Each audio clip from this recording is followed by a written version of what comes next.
نیلمبر دت محمود اس نظم کو سنتے رہے۔ نیلمبر دت مسکرائے۔ مبارک ہیں وہ لوگ، انہوں نے اپنے آپ سے کہا، جو محبت کر سکے، خواہ اس میں انہیں ناکامی ہی ہوئی ہو۔ پھر انہوں نے چاند کو دیکھا جو تیرتا تیرتا دت ہاؤس کے عین مقابل میں آ چکا تھا۔ اس کی کرنیں حوض کے پانی میں منعکس تھی۔ چاند نے ان کو بہت سی کہانیاں سنائیں۔ وہ پورنماشی کی رات تھی۔ اس رات چیت پور روڈ سے واپس جانے کے بعد نواب ابو المنصور کمال رضا بہادر جب گارڈنر ریچ پہنچے، جہاں میٹا برج میں ان کا مکان تھا، تو اپنے پلنگ پر لیٹتے ہوئے ان کو خیال آیا، کیسی عجیب بات ہے کہ انسان صرف ایک مرتبہ دنیا میں آتا ہے اور پھر ختم ہو جاتا ہے۔ زندگی صرف ایک ہی دفعہ زندہ رہنے کے لیے ملتی ہے۔ انسان مر جاتا ہے، پھر کبھی اس دنیا کو نہیں دیکھ پاتا، جیسے شاہ زمن غازی الدین حیدر مرے تھے، اور نصیر الدین حیدر اور محمد علی اور امجد علی، ان سب کو مرتے نواب قمر نے اپنی آنکھوں سے دیکھا۔ یہ لوگ جو اودھ پوری کے راجا تھے، یہ سب موت آئی تو پٹ سے ختم ہو گئے، اور بیچارے سلطان عالم واجد علی پڑوس کی رادہ منزل میں اندر صبح منعقد کروا کے خود کو یقین دلانے کی کوشش کرتے تھے کہ ابھی کیسر باغ ہی میں موجود ہیں، ایک روز وہ بھی ختم ہو جائیں گے۔ تخت شاہی ہو یا غریب الوطنی، انتہائی مسرت ہو یا شدید رنج و غم، موت آ کر سارا قصہ ہی چکا دیتی ہے۔ جانے مرنے کے بعد کیا حشر ہوتا ہوگا، فشار قبر اور منکر نکیر، اور یہ سب سوچتے سوچتے نواب قمر کو بے حد ڈر معلوم ہوا۔ انہوں نے تکیے پر سے سر اٹھا کر اپنے گھر والوں کو آواز دینا چاہی۔ انہوں نے پلنگ سے اٹھنا چاہا، مگر پیچھے کو گر گئے، کیونکہ کربلائے مولا کا سفر کرنے کی بجائے نواب کمال الرضا سفر آخرت اختیار کر چکے تھے۔ نواب صفدر جنگ سے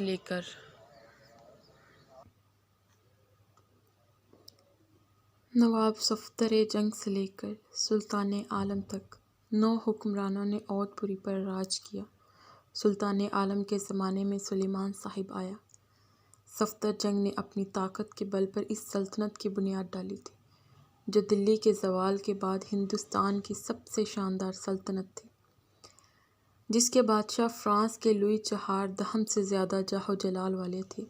سلیمان صاحب چونکہ ان سب سے طاقتور تھا، اس نے پل کی پل میں ایک اتنی بڑی پھونک ماری کہ یہ ساری دیپ مالا چشمِ زدن میں بجھ گئی۔ ہلاک جیتا، سلطان عالم ہارا۔ لکھنؤ کی اندرا پوری اجڑ گئی، نوٹنکی ختم ہو چکی۔ کیسر باغ کی چاندنی والی بارہ میں سبز پری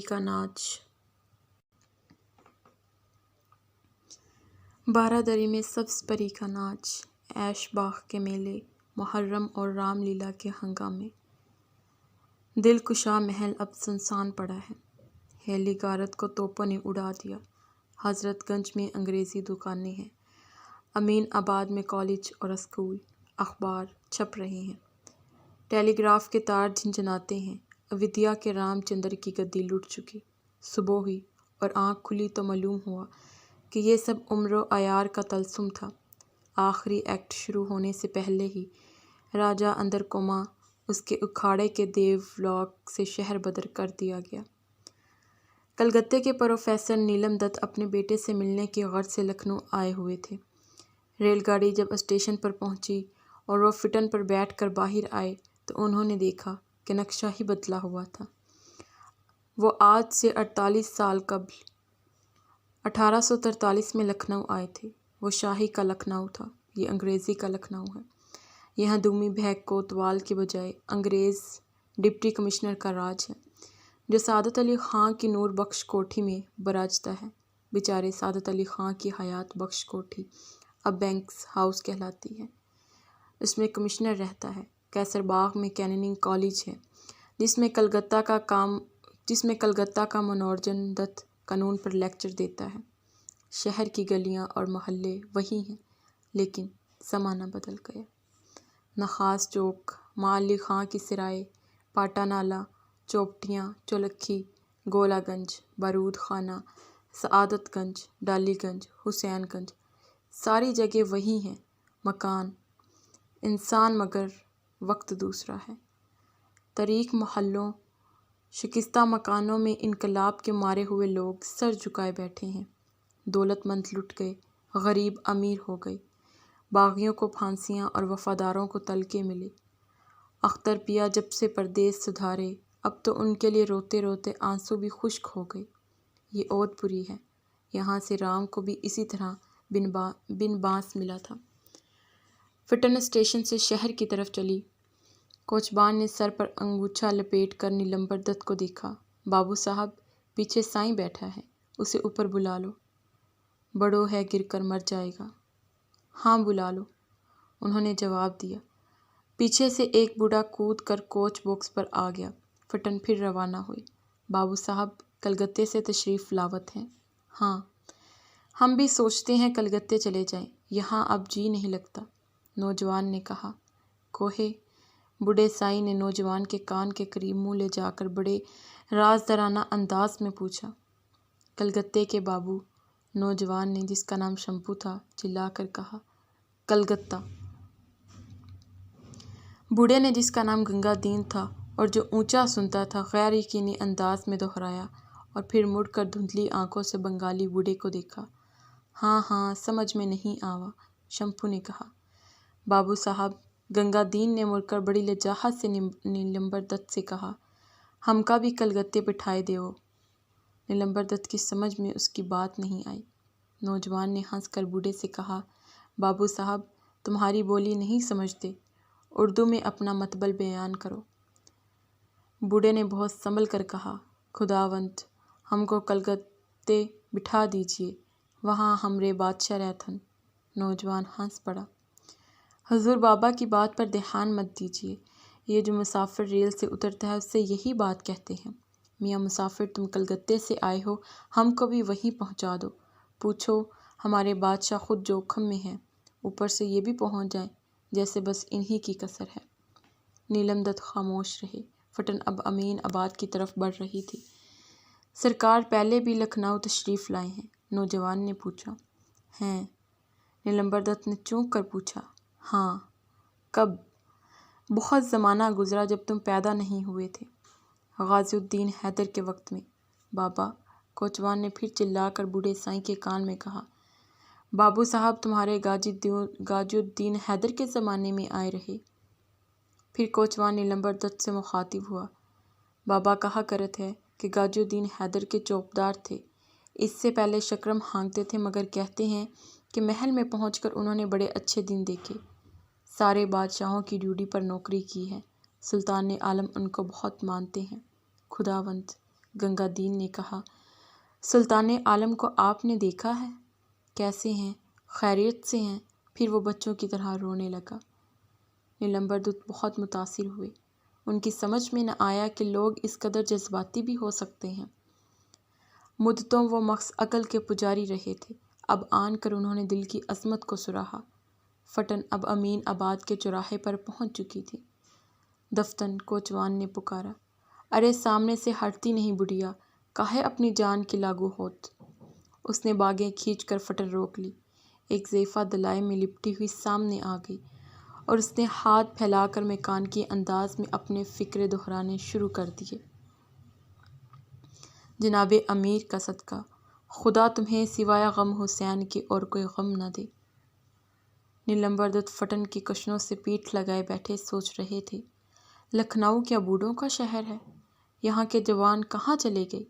ان کو معلوم نہ تھا کہ یہاں کے جوان ملکہ حضرت محل کے لیے لڑتے ہوئے مارے گئے تھے، اور جو باقی تھے قبل از وقت عمر رسیدہ ہو چکے تھے، مگر زندگی کا ہنگامہ بدستور جاری تھا۔ امین آباد روشنیوں سے جگمگا رہا تھا، پھول بیچنے والے صدائے لگا رہے تھے، لوگوں کا جمع غفیر چاروں طرف موجود تھا۔ شام عود بدستور بزمیں آرا تھی۔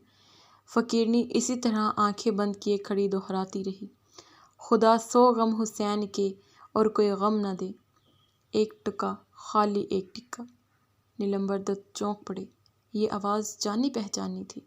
یہ آواز سینکڑوں ہزاروں برس کا سفر طے کرتی ان کے کانوں تک پہنچ رہی تھی۔ اس آواز نے بڑی خوبصورت باتیں کی تھی، راگ سنائے تھے، کہکے لگائے تھے۔ انہوں نے ہڑبڑا کر اینک درست کی اور فٹن سے باہر جھانکا، مگر سڑک کے کنارے تو وہی فقیرنی کھڑی تھی جس نے عودے رنگ کی بوسیدہ دلائی اوڑھ رکھی تھی۔ اسے کچھ مت دیجیے گا خداوند، شمپو نے کوچ باکس پر سے جھک کر آہستہ سے مودبانہ انداز میں کہا۔ اسے کوکین کی لت ہے، جو ملتا ہے اس کی کوکین کھا جاتی ہے نیک بخت۔ نیلمبر دت نے اپنے ریشہ دار ہاتھوں سے 1 روپیہ جیب سے نکال کر فقیرنی کی پھیلی ہوئی ہتھیلی پر رکھ دیا۔ فقیرنی نے اپنی چندی چندی آنکھوں سے اس بنگالی بوڑھے کو دیکھا جس کی لمبی سفید داڑھی تھی اور جو سفید براق دھوتی پہنے اگرائی شال میں لپٹا ٹانگ پہ ٹانگ رکھے فٹن میں بیٹھا تھا۔ بڑھیا کو نیلمبر دت نے پہچانا۔ بڑھیا چمپا تھی۔ روپیہ مٹھی میں مضبوطی سے بند کرنے کے بعد ایک لہجہ کے اسے بڑی ہوئی۔ یہ کیسا دیالو رئیس ہے جو ٹکا مانگو تو چاندی کا روپیہ دیتا ہے۔ سکے کو اپنی گرفت میں لے کر فقیرنی نے پھر رٹے ہوئے انداز میں دہرانا شروع کر دیا۔ سرکار غریب پرور، آپ کو پوتوں نواسوں کی خوشیاں دیکھنی نصیب ہوں۔ میں غدر کی ماری ہوں بندہ نواز، شاہی میرے دروازے پر ہاتھی جھومتا تھا، اب کوئی 2 روٹی کا سہارا دینے والا نہیں۔ اللہ آپ کو۔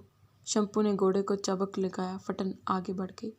شمپو جس کی دنیا کے واقعات پر رائے زنی کرنے کی عادت بہت پختہ ہو چکی تھی، ہنس کر کہنے لگا۔ بڑھیا کی باتیں، دروجے پر ہاتھی جھومتا تھا، یہ گردی کا یار لوگوں کو اچھا بہانہ مل گیا ہے۔ جس سے سنو یہی کہتا ہے کہ میں غدر سے پہلے یوں طرح جنگ تھا، فلانا تھا، ڈھمکا تھا۔ بابا ہی کو دیکھ لیجیے۔ بابو صاحب گردی سے پہلے بادشاہ کے خاص چوبدار تھے، اب سائسی کرتے تھے۔ وہ طنز سے ہنسا اور اسی طرح اظہار خیال کرتا ہوا موتی محل برج کی سمت روا رہا۔ چمپا نے روپے کو شام کے اندھیرے میں کئی بار الٹ پلٹ کر دیکھا اور آہستہ آہستہ چلتی ایک تاریک گلی میں مڑ گئی جہاں ایک زمین دوز دکان میں کوکین فروخت ہوتی تھی اور جہاں بنگڑیے اور مدکے گھٹنوں میں سر دیے بیٹھے تھے۔ اندھیرے نے سارے شہر کو اپنے آنچل میں سمیٹ لیا۔ جس وقت فٹن امین آباد کے چوراہے سے آگے بڑھی، نیلمبر دت نے ایک بار پیچھے مڑ کر نظر ڈالی۔ چمپا سڑک کے کنارے دلائی میں لپٹی کھڑی ان کا دیا ہوا روپیہ لیمپ کی روشنی میں الٹ پلٹ کر دیکھ رہی تھی، جیسے اس کو اپنی آنکھوں پر یقین نہ آتا ہو۔ اس کے بال چاندی کی طرح چمک رہے تھے اور اس کے چہرے پر ان گنت جھریاں تھیں۔ اس کی دلائی میں جا بجا پیوند لگے تھے، کہیں کہیں پر گھوگر اور بنت ٹکی رہ گئی تھی جس کے تار نکلے ہوئے تھے۔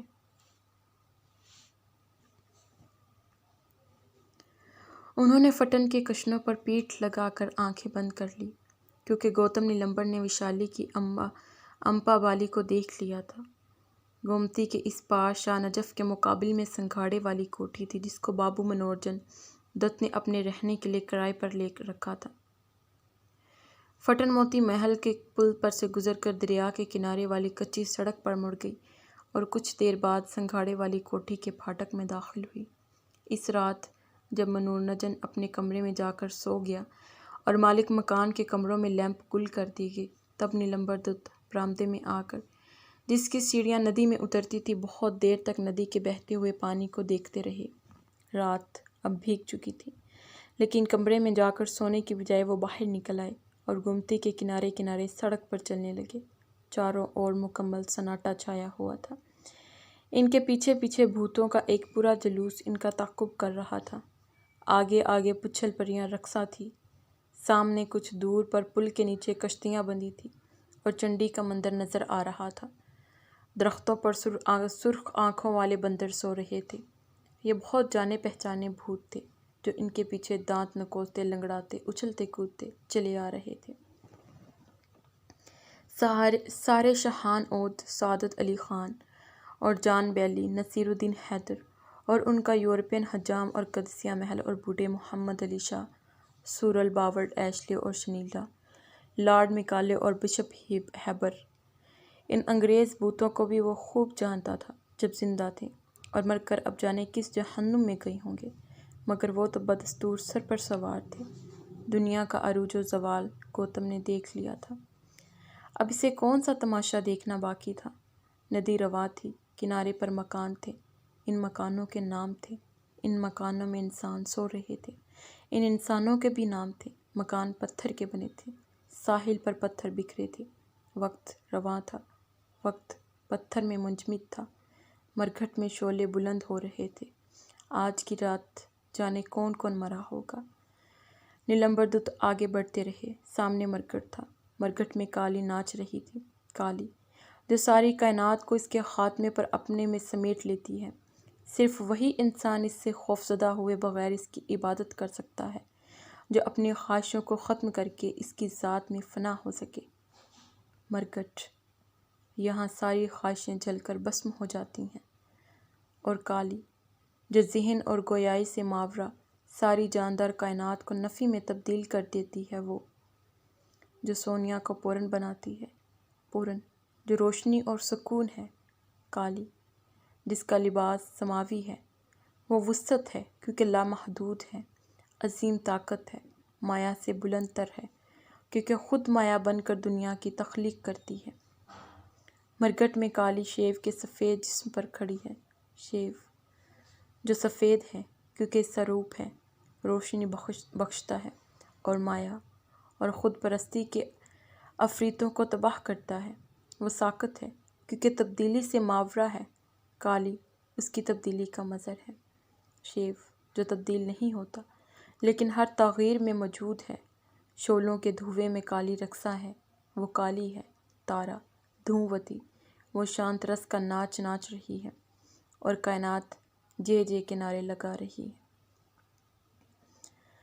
نیلمبر دت جس نے کالی کوستی اور گوری اور جوگ مایا کے روپ میں دیکھا تھا، انہوں نے مرگھٹ پر نظر ڈالی اور اسے پہچانا، کیونکہ مرگھٹ حیات کی اصلیت تھی۔ وہ کچھ دیر پل پر کھڑے مدھم شعلوں کو دیکھتے رہے، پھر آہستہ آہستہ چلتے ہوئے سنگھاڑے والی کوٹھی کی طرف واپس لوٹ آئے۔ صبح کے 4 بجے تو گھر کی بی بی بستر سے اٹھی اور انہوں نے جا کر مہری کو جگایا جو ایک طرف کو فرش پر چٹائی بچھائے سو رہی تھی۔ چائے کا پانی رکھ دیو، چٹکی کا اسکول آج 6 بجے سے لگی ہے۔ مہری آنکھیں ملتی ہوئی اٹھی اور بالوں کا جوڑا لپیٹتی پانی کے نل کی سمت چلی۔ اب وہ غسل خانوں میں جگمگاتی پیتل کی بالٹیاں پانی سے بھر کر رکھے گی، بڑے صاحب اور بین صاحب کے شیو کا پانی پیالیوں میں لگائے گی، پھر چائے کا انتظام کرے گی۔ نیچے باغ میں مولسری کے درختوں پر چڑیوں نے شور مچانا شروع کر دیا تھا۔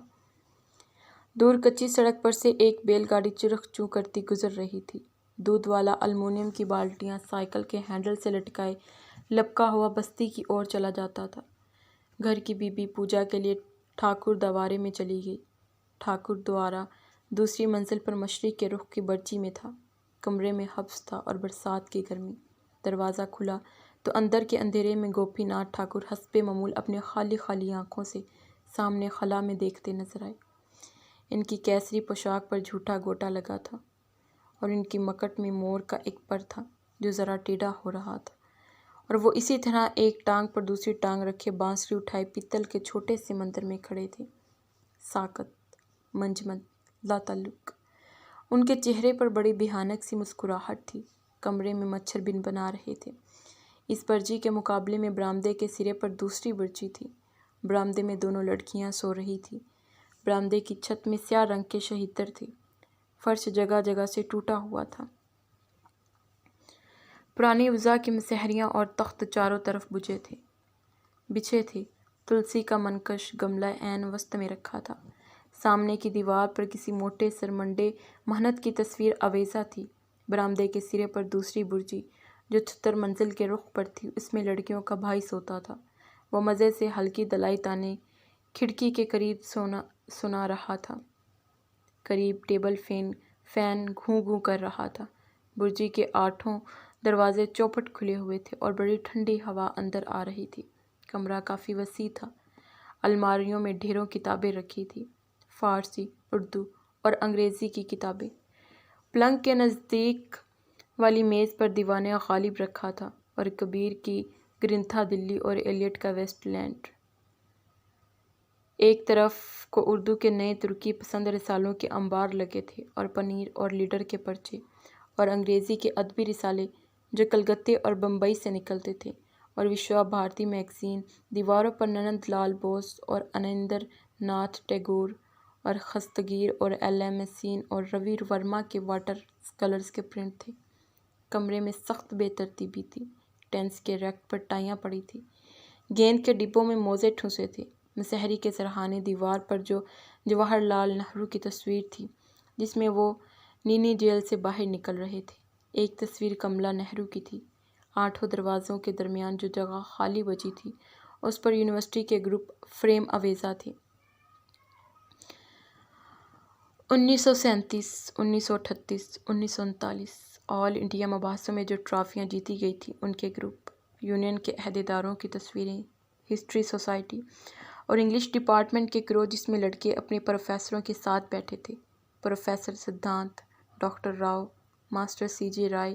ایک کونے میں آتش دان کے اوپر ایک گروپ تھا جو اب بالکل پیلا پڑ چکا تھا۔ اس تصویر پر 1897 لکھا تھا۔ یہ گروپ بھی کینننگ کالج کا تھا۔ یہ تصویر اس لڑکے کے باپ کے زمانہ طالب علمی کی تھی۔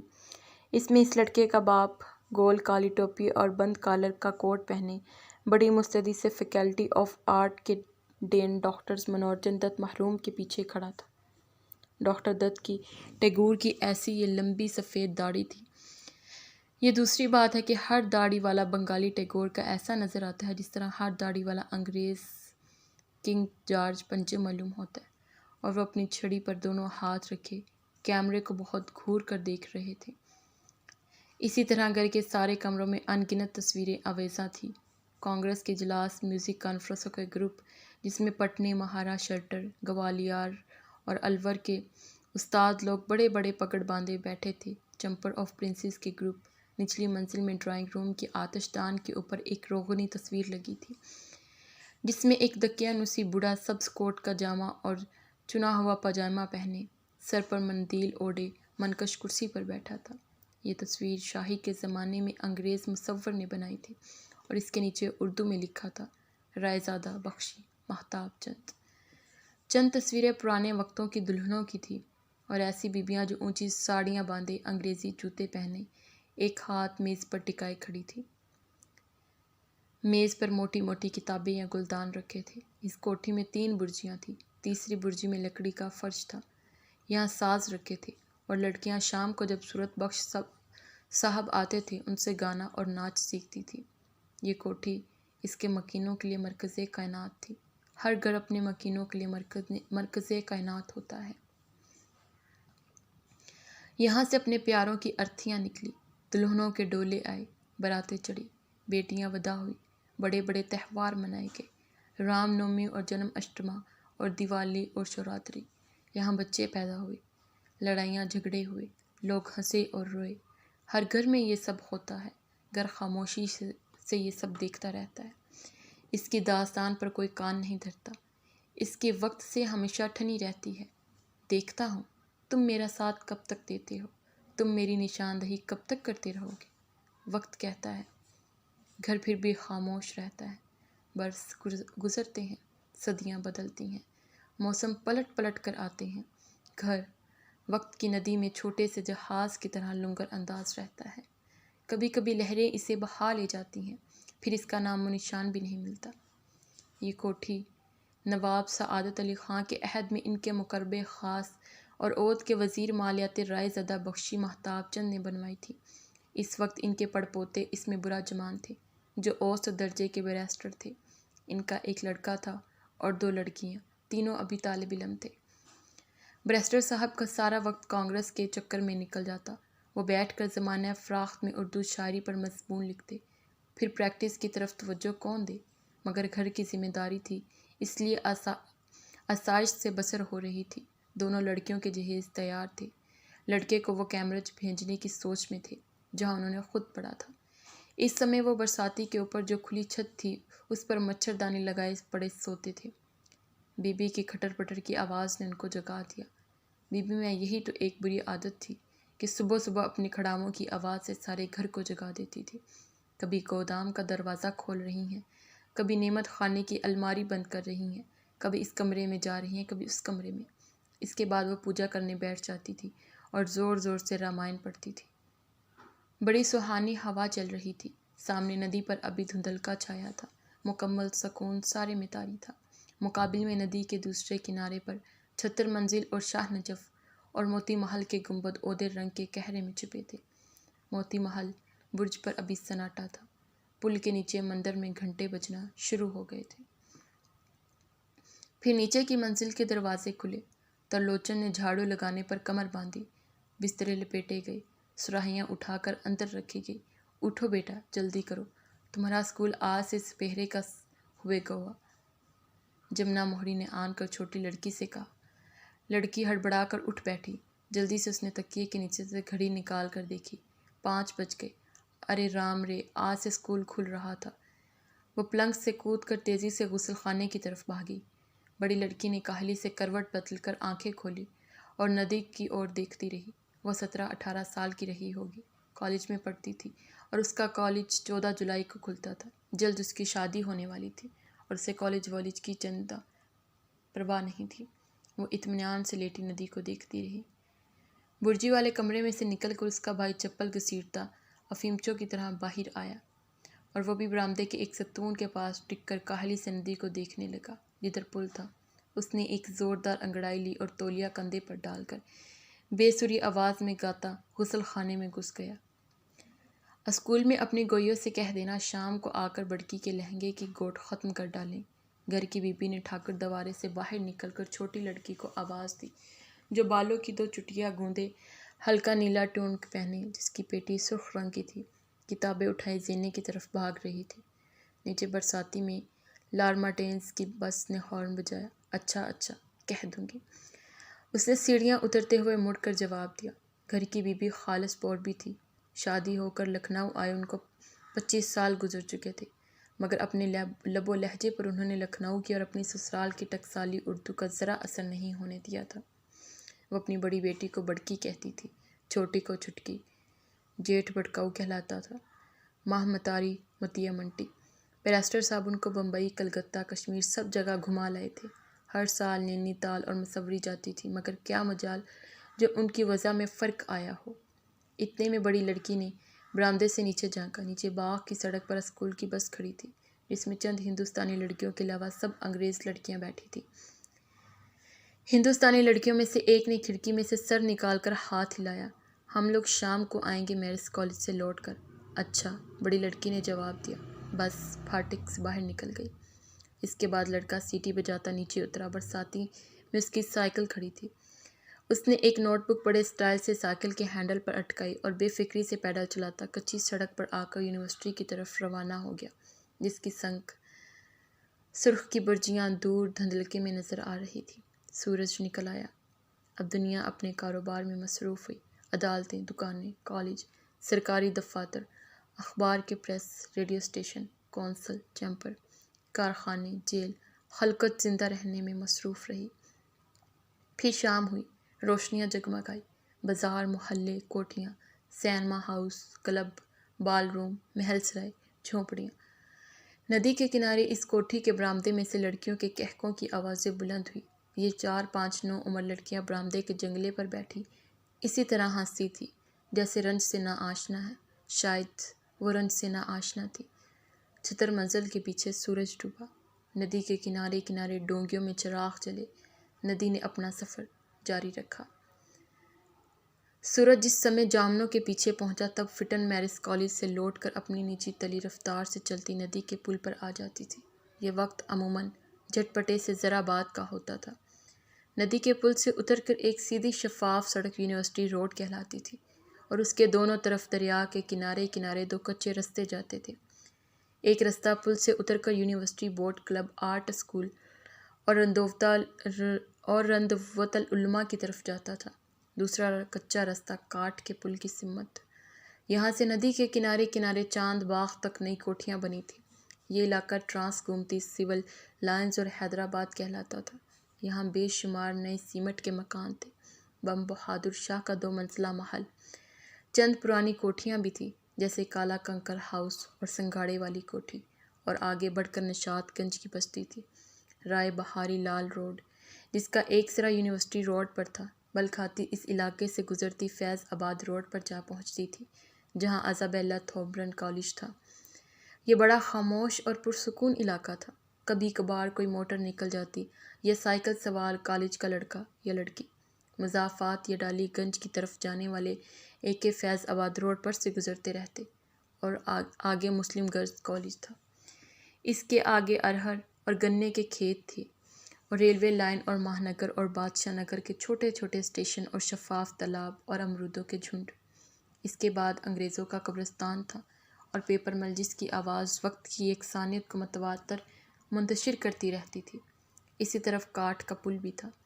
ادھر سے رستہ چڑیا جیل اور بھینسا کنڈ جاتا تھا، ادھر سے اور آگے سکندر باغ اور بنارسی باغ اور وہ سارا علاقہ تھا جہاں گورنمنٹ ہاؤس تھا، جس کے پیچھے غازی الدین حیدر کی نہر تھی، اور حضرت گنج اور لا مارٹنس کالج اور لا مارٹنس روڈ ہرے بھرے گنجوں سے نکلتی دلکشا پیلس کی طرف جاتی تھی، جس کے آگے وسیع سرسبز چھاؤنی تھی۔ موتی محل برج سے آگے بڑھ کر میرس کالج تھا، اور کیسرے باغ کی بارادری اور کیسرے باغ۔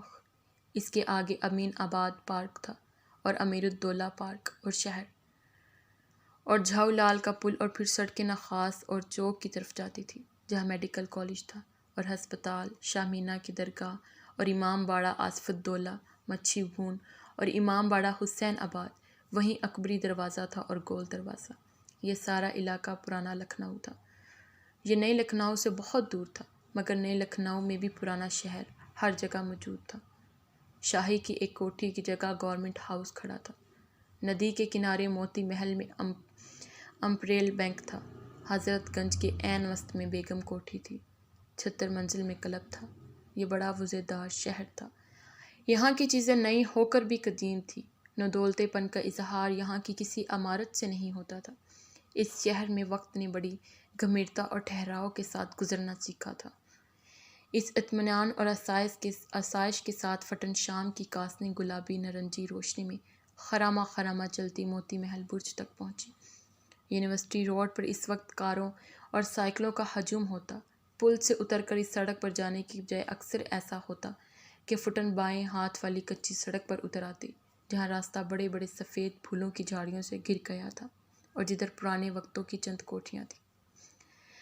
گنگا دین کوچ باکس پر بیٹھا مزے میں سر جھکائے چلا جاتا۔ بیٹا سنگھاڑے والی کوٹھی نہیں چلیے گا؟ وہ جھک کر دریافت کرتا۔ یہ کہانی اب یہاں سے میں سنا رہی ہوں، طلعت نے کہا۔ داستان گوئی کے مختلف طریقے ہوتے ہیں، میری سمجھ میں ایک طریقہ بھی نہیں آ رہا۔ کون کردار زیادہ اہم ہے؟ قصہ شروع کہاں سے ہوا؟ جی ہاں، قصہ شروع کہاں سے ہوا؟ کلائمیکس کہاں تھی؟ ہیروئن کون تھی؟ اور اس کا انجام کیسا ہونا چاہیے تھا؟ ہیرو کون تھا؟ اس داستان کو سننے والا کون ہے اور سنانے والا کون؟ میرا بڑا بھائی کمال ایک زمانے میں کہا کرتا تھا کہ ایک دن بیٹھ کر وہ یہ سب طے کرے گا۔ کمال اب تک کچھ بھی طے نہیں کر پایا۔ پھر چمپا باجی سے پوچھنے بلا کون جائے؟ ہاں چلیں گے، میں گنگا دین کو جواب دیتی۔ فٹن آہستہ آہستہ کچی سڑک پر رواں رہتی۔ یہاں ہو کا عالم تھا مکمل ابدی سناٹا۔ اسی راستے پر بہت آگے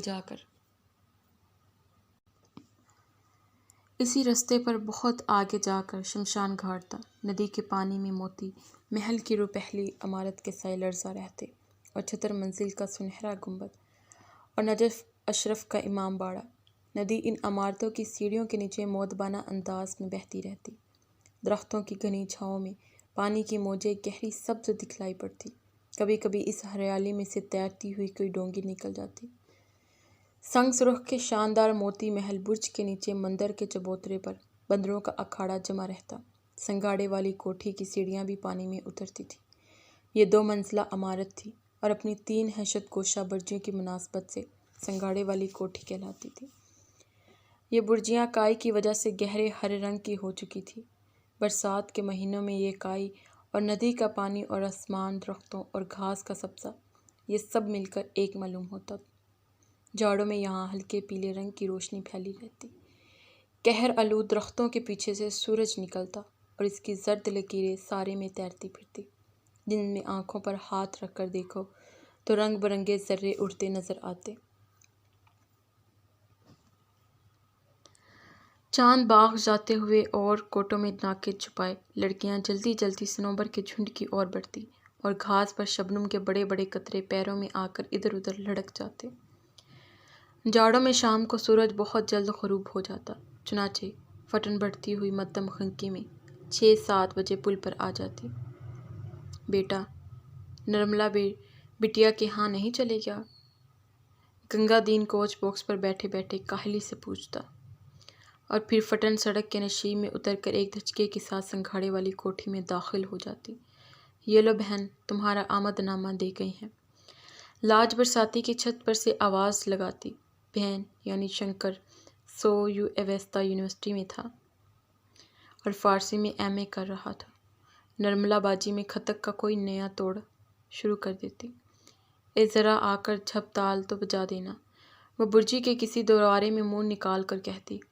ان کی اماں ٹھاکر دوارے میں چراغ جلانے کے بعد دوسری برجی میں سے آواز دیتی، ارے باؤلی، پہلے کھانا تو بہتر لو۔ نرملا کی بڑی بہن لاج اطمینان سے آلتی پالتی مار کر برآمدے میں ندی کے رخ بیٹھ جاتی۔ اب یہ بتلاؤ کہ گیان نے قسم کو کیا جواب دیا؟ میرس کالج کی سیاست شروع ہو جاتی۔ لاج وہاں سے 5th ایئر پاس کر چکی تھی اور اب BA کے بعد اس کا بیاہ ہو جائے گا۔ راجکماری شپوری لاہور جا رہی ہیں۔ لاہور؟ ارے باپ رے باپ! لاہور بہت دور تھا، بالکل دوسرا کرہ کہیے۔ ایسا ہی تھا جیسے کہہ دیتے راجکماری سنگاپور جا رہی ہے۔ اوفو! گھنگرو باندھے باندھے باہر آ کر نرملا اظہار خیال کرتی۔ پہلے وہ بھی میرے ساتھ میرس کالج میں تھی، لیکن پچھلے سال جب وہ بیمار پڑی تو ڈاکٹروں نے کہا کہ اسکول اور میرس کالج کی دوہری محنت اس سے نہ کروائی جائے۔ اب ہماری دوست مالتی کے بڑے بھائی سورج بخش سویویستوا جنبینا تھے اور میرس کالج کے اسٹاف پر تھے۔ شام کو آ کر اسے 1 گھنٹہ ریاض کرا دیتے تھے اور شمپو مہاراج کے گھرانے کے ایک کھتک سے وہ ناچ سیکھ رہی تھی۔ لامارٹینس میں نرملا میری ہم جماعت تھی۔ ہم دونوں 2 سال بعد سینئر کیمبرج کریں گے۔ کتنی عجیب بات، یعنی ہم میں سے ایک لاہور جا رہا ہے۔ ارے واہ! اس نے سوچتے ہوئے کہا۔ میرا بھی بڑا جی چاہتا ہے کہ انوکھی جگہ دیکھوں۔ اس نے گویا اپنے خطرناک ارادوں کا اظہار کیا۔ پنجاب ہے نا، وہاں ان کی یونیورسٹی بھی ہے، اس میں وہ ہونے والا ہے۔ وہ کیا ہوتا ہے؟ ارے بھئی، اس میں سنا ہے میوزک کی کلاسیں کھلنے والی ہیں۔ اس میں راجکماری اپنی پڑھایا کرے گی، مگر ابھی تو وہ اندرجیت کی شادی میں شرکت کرنے جا رہی ہے۔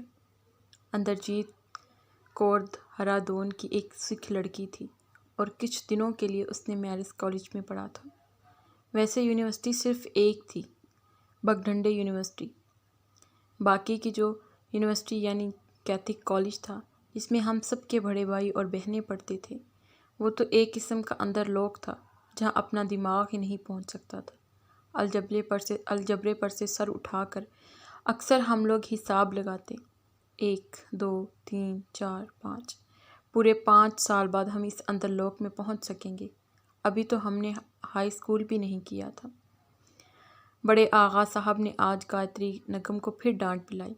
تھیوری کی کلاس کے لیے لیلا ویدی آئی تھی۔ سنا ہے اب کے سے 3rd ایئر کے ایکسٹرنل ایگزامز ناٹک راؤ پنڈھوردن ہوں گے۔ ارے ہائے، وہ بڑے سخت آدمی ہیں، وائوے میں انہوں نے میرا پٹرا کر دیا تھا۔ لاج کہتی، سارے ہندوستان میں میرس کالج کی طرح کا کوئی اور ادارہ نہ تھا۔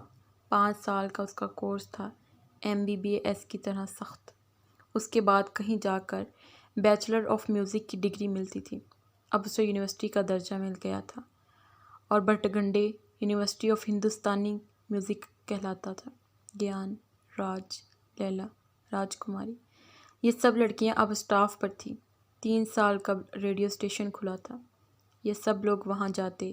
کلاسیکل موسیقی اور ڈراموں کے لیے ریڈیو اسٹیشن سارے ملک میں مشہور تھا۔ گوہر سلطان ایک نئی دریافت تھی۔ یہ ایک پیاری سی نازک اندام قصباتی لڑکی تھی جو کوئل کی ایسی آواز میں گاتی۔ پھر نیاز فتح پوری کے داماد مجدد نیازی تھے۔ طلعت محمود سے ابھی کوئی واقف نہ ہوا تھا۔ ارچنا لہری تھی اور بہت سی بنگالی لڑکیاں۔ سورج بخش سریو استوا تھے، پرنسپل رتن جھنکر، الیاس خانے اور جانے جانے کون، ایک سے پائے کا کلاکار پڑا تھا۔ پر راجکماری ہم سے الگ اتنی دور جا کر بور نہیں ہو جائیں گی؟ نرملا نے فکر مند ہو کر پوچھا۔ جب بہن اسٹوڈنٹس فیڈریشن کے جلسے کے لیے کراچی گئے تھے تو مجھے بھی سنگ لے کر گئے تھے، یاد ہے؟ لاہور تو اتنا دور بھی نہیں ہے، لاج کہتی۔ مجھے بھی دنیا گھومنے کا شوق ہے، میں فوراً اپنے سمندری سفروں کا حوالہ دیتی، مگر کراچی کی سیاحت کی بات ہی اور تھی۔ میں رشک کے ساتھ لاج کو دیکھتی۔ تم کو کیا پتہ اونٹ گاڑی کیسی ہوتی ہے، میں نے دیکھا ہے، لاج روب سے مطالعہ کرتی۔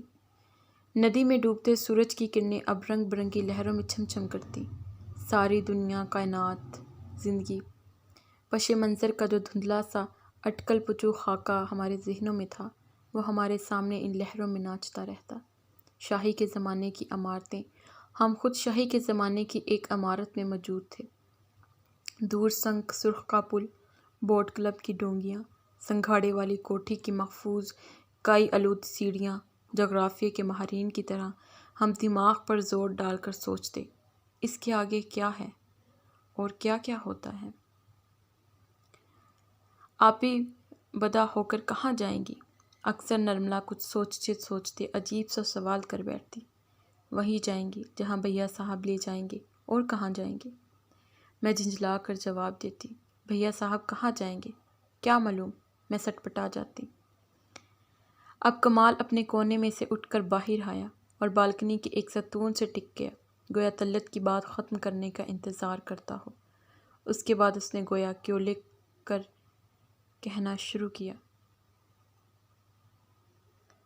بھیا صاحب جو میرے چچا زاد بھائی تھے، میرے بہنوئی بھی ہو سکتے تھے۔ بچپن سے میں یہی سنتا چلا آیا تھا۔ بھیا صاحب جب جوان ہو کر لکھ پڑھ کر بڑے آدمی بن جائیں گے تب آپی کو بیاہ کر لے جائیں گے۔ میرا کوئی سگا بھائی نہ تھا، میں بچپن سے بھیا صاحب پر عاشق تھا، وہ میرے ہیرو تھے، میرے لیے گیری کوپر اور اشوک کمار سے اونچا درجہ رکھتے تھے۔ بھیا صاحب نے مجھے سینئر کیمبرج کے امتحان کے لیے مار مار کر ریاضی پڑھائی تھی۔ ان کے دل سے اتری ہوئی ٹائیاں میں بڑے چاؤ سے خود پہن لیتا تھا۔ بھیا صاحب جو کتابیں پڑھتے وہی میں پڑھتا۔ ان کی بیٹی ڈیوس سے نفرت تھی، میں نے بھی بیٹی ڈیوس سے کے فلم دیکھنے سے توبہ کر لی۔ پہلے وہ فارورڈ بلاک میں تھے، مجھے نیتا جی کا فلسفہ سمجھایا کرتے، میں بھی ان کے ساتھ جلسے جلوسوں سے واپس آ کر رات کو سوتے میں انقلاب زندہ باد کے نعرے لگایا کرتا۔ پھر جب بھیا صاحب نے مقابلے کے امتحانوں میں بیٹھنا شروع کیا، میں نے اس کا اہتمام کیا کہ ان کی پڑھائی میں خلل نہ ہو، ان کے کمرے کی طرف کوئی نہ جائے۔ وہ عموماً لان میں بیٹھ کر پڑھا کرتے تھے، سیمل کے درخت کے نیچے۔ بھیا صاحب برسوں سے ہمارے یہاں رہتے تھے، دراصل کسی کو اس کا احساس نہ تھا کہ ہمارے یہاں ان کے ہاں سے مختلف کوئی چیز ہے۔ جب چچا ابا کا سویٹرز لینڈ میں اچانک انتقال ہو گیا، وہ بھیا صاحب سے ملنے وہاں گئے ہوئے تھے۔ اس وقت بھیا صاحب لوزان کے ایک اسکول میں پڑھتے تھے، ان کو سویٹرز لینڈ سے واپس بلا لیا گیا۔ بھیا بمبئی سے سیدھے ہمارے ہاں الموڑے پہنچے تھے، ابا میاں ان دونوں الموڑے میں تعینات تھے۔ برساتی میں وہ فل بوٹ پہنے کھڑے تھے اپنے سوئس اسکول کے سبز اور سیاہ دہاریوں والے مفرل میں، ان کا چہرہ تقریباً چھپا ہوا تھا، ان کی آنکھوں کے پپوٹے روتے روتے سوج گئے تھے اور ان کی ناک سرخ ہو رہی تھی۔ اپنے امڑتے ہوئے آنسوؤں کو روک کر انہوں نے مجھے اور آپی کو اپنے قریب بلایا اور ہم دونوں کو اپنے بازوؤں کے حلقے میں لے کر پھوٹ پھوٹ کر رونے لگے۔ طلعت اس وقت بہت چھوٹی تھی اور گھر کے دوسرے بچوں کے ساتھ الائچی کے درخت پر چڑھی ہوم ورک کر رہی تھی۔